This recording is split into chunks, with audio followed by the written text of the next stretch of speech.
We have a very specific agenda that works. We worked with our scientific advisory board to put a very specific agenda together for the basic science. We know exactly where we need to go. We know what needs to be done first for the field. There's some resources that need to be taken care of in the field. We'll work on those things first. There will be multi-year funding for both the clinical and the research side, and we're really excited about what we're going to be doing. So. That is our plan as a board. We're very grateful for the support we've had, but we're going to need more support going forward, and we're committed to doing this for the patients and tackling this cancer. So thank you.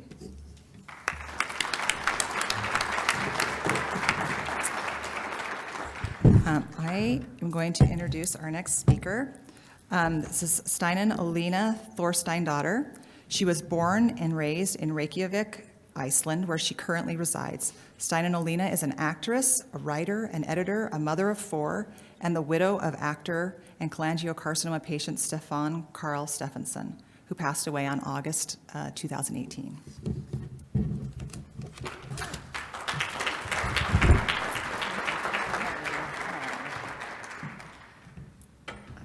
I should have like a clicker here somewhere. Oh. Where's my clicker? I took it, I'm sorry. Okay. And what do I do? Just push the green? Just the green, yep. Hi, everyone. Thank you for inviting me to speak here today. It's a great honor to be flown all the way from Iceland to meet you all. My husband, Stefán Karl Stephensen, was diagnosed in the fall of 2016 with extrahepatic cholangiocarcinoma. There was no support group or info to be found in Iceland in relation to the disease, as only 1 to 3 people per year are diagnosed. The Cholangiocarcinoma Foundation became my best friend, and the groups on Facebook, which probably many of you are members of. People that I found in my initial research in the first days after diagnosis. The devastation of diagnosis, let us talk about that for a second. The initial shock, the blood freezing uncertainty and pain. It is the unsaid that becomes the hardest, the reading between the lines. Health professionals are humans, after all. And there was no mistake I could mistake the tenderness in Stefan's doctors' voices and their worried glances. The patient in question, a 41-year-old man, father of 4 children. His doctors were truly disarmed, having to tell us that Stefan's life would from now on be dramatically altered. I, being somewhat curious and inquisitive by nature, could not stop myself from reading anything I could find on the disease. I was even buying access to research papers written in lingo that I had no comprehension of. This disease is a savage. Research underfunded, study groups flawed because of the scarcity of patients. I know we all share the pain, searching desperately for survivor stories, which I learned quickly are few. Tough shit. Everything I read made me realize that I was stuck in a slow-motion car crash, where I and my family would constantly be colliding with obstacles until Stefan would finally die. My research and relentless questioning to Stefan's doctors, to the point of harassment, was in hindsight nothing but a desperate attempt to prepare for the times to come. I understood long before the doctors proved my intuition to be right that Stefan would die and most likely only live 2 more years, if that. The selfish thoughts crept in even before I could really sense his pain. I was going to be a widow before the age of 50. I would be a single parent. I would have to take care of everything from now on. This is all normal. We feel for ourselves. We strive to survive. It's in our nature to fight obstacles, and we should not punish ourselves for thinking such selfish thoughts.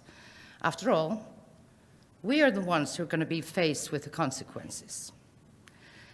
When faced with facts like these, I also learned that there are only two roles up for grabs. Excuse the theatrical terminology, but this is the existential fact.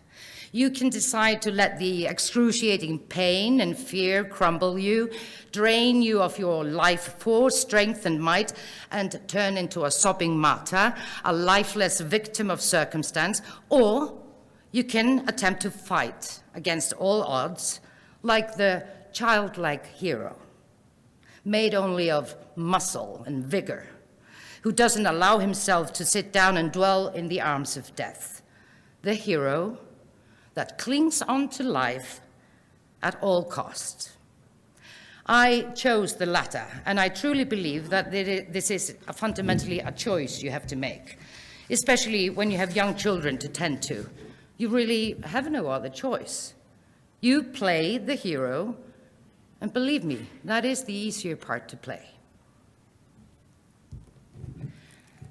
Stefan was an actor, mostly famed for his part as Robbie Rotten in the kids' show Lazy Town.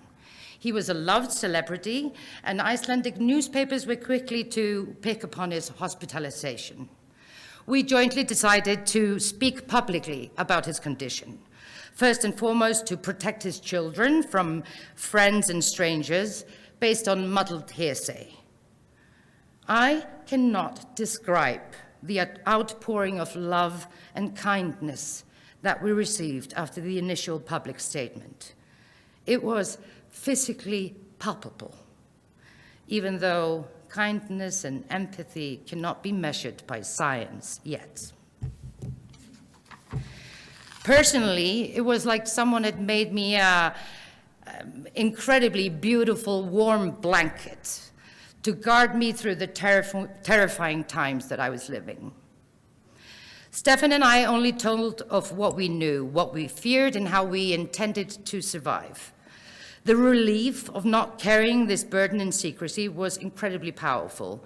The lightness entered our home again, even if the circumstances were less than ideal. Our children could now speak openly to their friends and their families about their father if they wished to do so. Stefan and I made also the decision to trust our children from the get-go, then aged 8, 9, 15, and 21, to be faced with a harsh truth every step of the way. We let them be fully informed and included. After Stefan's second liver resection, when we knew that this war would not be fought much longer, I sought out assistance with a counselor to tell my children that their father would not grow old and that we would have limited time together. It was a horrible thing to burden them with, but it gave them and us time to come to peace with reality, not to mention that it strengthened our bond. Their devastated faces, their desolate stares, their watering eyes, the pained, silent crying, the stifling sadness that filled the room, the grave look on our older girls, 15 and 21. How long will he be with us, Mom? No one knows, but only probably a few months. The realizing statement of Julia, age 9, Dad will not live to see me when I'm 15, like you, pointing to her older sister. And little Thor, only 8, stuttering in an attempt to be a brave man. I'm just grateful that I have had a dad. Afterwards, driving home, the incredible adaptive children's mind spoke out. Hang on, Mom. Who will take me to Guns N' Roses concert if Dad can't go? You? Can we still go on holiday?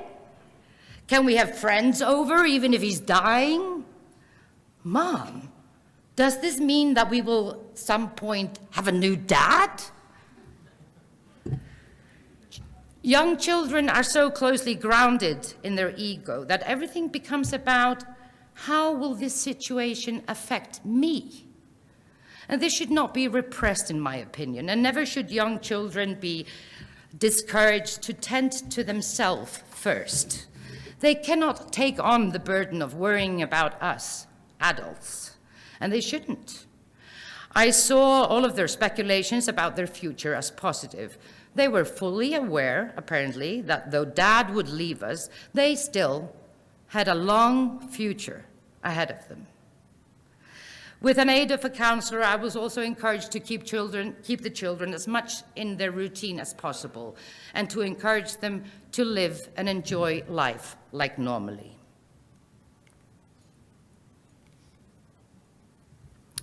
I took the children on short holidays without Stefan to make them realize and learn that we could do things together even when he would be gone. Stefan was not entirely happy about this, but my gut told me that this was of great importance to me and the children. It turned out to be so. I made constant efforts to remind the children that it was okay to be happy, it was okay to laugh, it was okay to throw tantrums, it was okay to fight their siblings. Basically, it was okay to just be and behave like a child, even if death was making himself comfortable in our home. While I do not regret our transparency about Stefan's illness, I do want to share an observation. People's curiosity often outweighs their sensibilities. If you have young children in this situation, you need to guard them from prying adults, or as I call them, disguised grief tourists.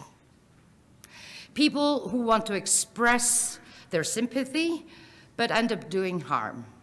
These can be relatives, parents of friends, school staff, or even health professionals. We armed our children with the right to refuse to speak about their parents, about their father, if they didn't feel like it, with responses that put the guilt and the responsibility on the questioning person. We had them exercise and use replies like, "I don't know, ask my mom." "Call my dad. Do you need his number?" And in the case of relentless pestering, "Please do not ask me about this. You hurt me by doing so." This reply pushes even the most eager grief monger away and stops further questioning. I never did hide my tears from my children, and I encouraged them to cry and talk to me with their concerns whenever they felt like it. I also affirmatively stated to them as often as possible that I was okay, even if I was sad, that they didn't need to worry about me, that I would survive this, that I would, of course, stay strong for them, and that we would still do incredible things together as a family, even if Dad would leave us. And just saying those things made me stronger. I guess it's called faking it till you make it. And the more you think it and speak of it, the stronger you get.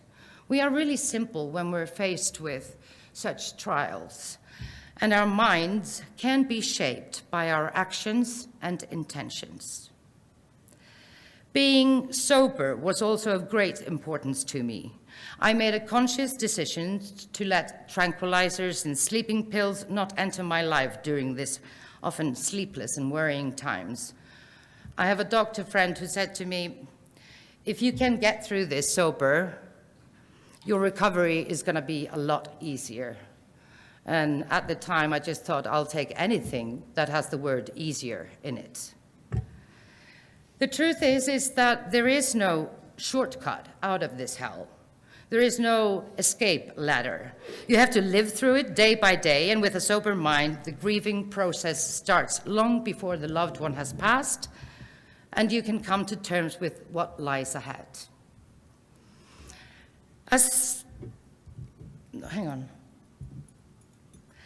As Stefan became more and more ill and his mind less sound due to more heavy medication, it was important to remember never to take his sometimes harsh and irrational behavior to heart.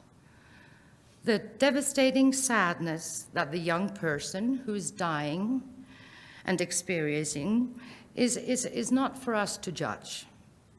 And we have no means to understand what they're really going through.